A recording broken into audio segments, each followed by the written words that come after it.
Madame, Monsieur, bonjour. Bienvenue dans ce coup d'œil sur l'actualité nationale et internationale. Le vice-président de la République, Daniel Kablan-Duncan, était à Grand-Bassam pour inviter les femmes à promouvoir la paix. Daniel Kablan-Duncan était samedi à la présentation officielle de l'association des femmes Zima Kotoko. Ces femmes veulent œuvrer au développement de leur localité. 151 millions de francs CFA pour 269 porteurs de projets. Le programme Agir pour la jeunesse était dans la région du Lodjibois. On fait le point avec Léon Brou.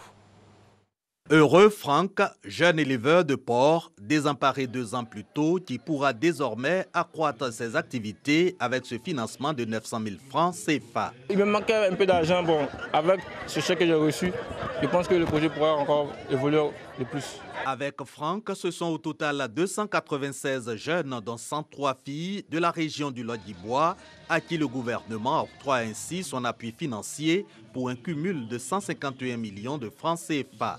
Objectif, autonomisation de ses bénéficiaires, mobiles de cette phase 2 de l'opération Agir pour les jeunes.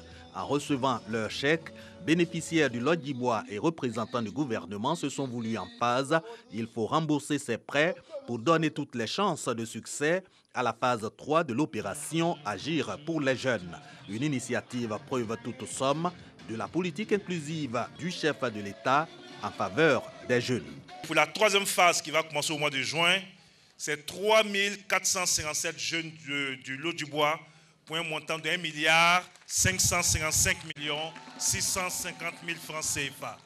Qui vous a demandé votre parti politique avant de vous financer?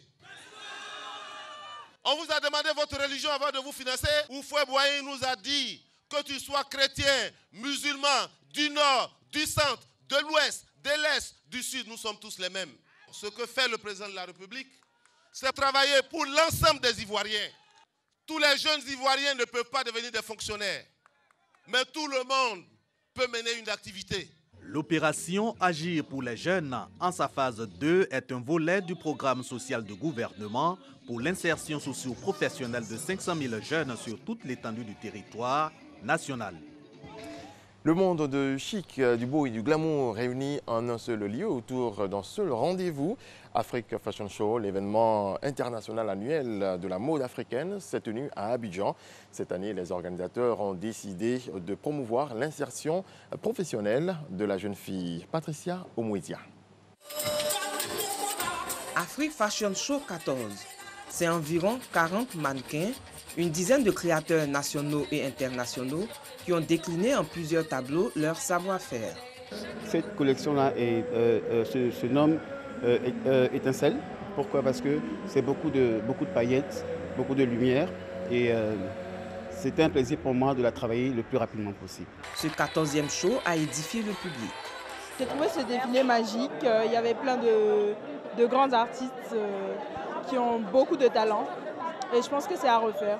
Cette soirée dédiée à la promotion et à la valorisation de la mode africaine, en présence du ministre Siandou Fofana, coparrain de l'événement, Sidi Touré, ministre de la Communication, Mesdames Kandia Kamara et Raymond Doudou Kofi, ainsi que des célébrités de divers domaines. Le tourisme peut s'appuyer sur la mode et l'esprit de créativité pour avoir à attirer du monde et à créer un intérêt et surtout vendre la destination Côte d'Ivoire. Selon la vision d'Isabelle Hanno, l'enjeu étant pour Afrique Fashion Show d'inciter les créateurs africains à promouvoir une mode africaine durable et compétitive. Il faut que nos institutions jettent un regard particulier sur ce secteur-là. C'est un secteur qui est pourvoyeur d'emplois, c'est un secteur qui contribue au développement économique d'un pays, c'est un secteur qui crée de la visibilité pour un pays. Donc je pense qu'il est important que le regard, en tout cas le regard qui est porté sur ce secteur-là, change aujourd'hui. Pour cette célébration de la mode africaine, ce sont au total une dizaine de créateurs qui ont laissé éclater leur talent. La Côte d'Ivoire était représentée par plusieurs créateurs, notamment Anderson Day et Patekou. Sur le continent Guinée-Bissau, Cipriano Kassama, nommé vendredi président par intérim, déclare renoncer à sa fonction compte tenu des menaces de mort qui le viseraient. Regardons. Des menaces de mort à ma personne, à mes gardes corps, je n'ai pas de sécurité, j'ai décidé de prendre cette décision pour éviter la confrontation entre les forces de l'autre côté et les forces qui me gardent, et aussi éviter une guerre, je ne sais pas si je peux l'appeler civile, en Guinée-Bissau. Et pour sauver tout ça, moi je pense qu'il faudrait quand même que je prenne cette décision, que je pense courageuse, pour éviter encore le bain de sang au niveau de mon pays. Dans l'actualité hors du continent, la France a passé la barre des 130 cas de coronavirus, soit 30 de plus que samedi. C'est ce qu'a annoncé hier le ministère de la Santé lors d'un point presse. 130 cas confirmés donc, 12 guéris, 2 décédés.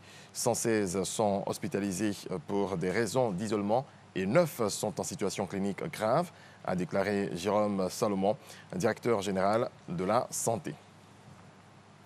En Allemagne, au terme d'une 70e édition aux accents politiques, la Berlinale a attribué l'Ours d'Or à Veris Neuwirth, film sur la peine de mort de l'Iranien Mohammad Rasulov, interdit de quitter son pays.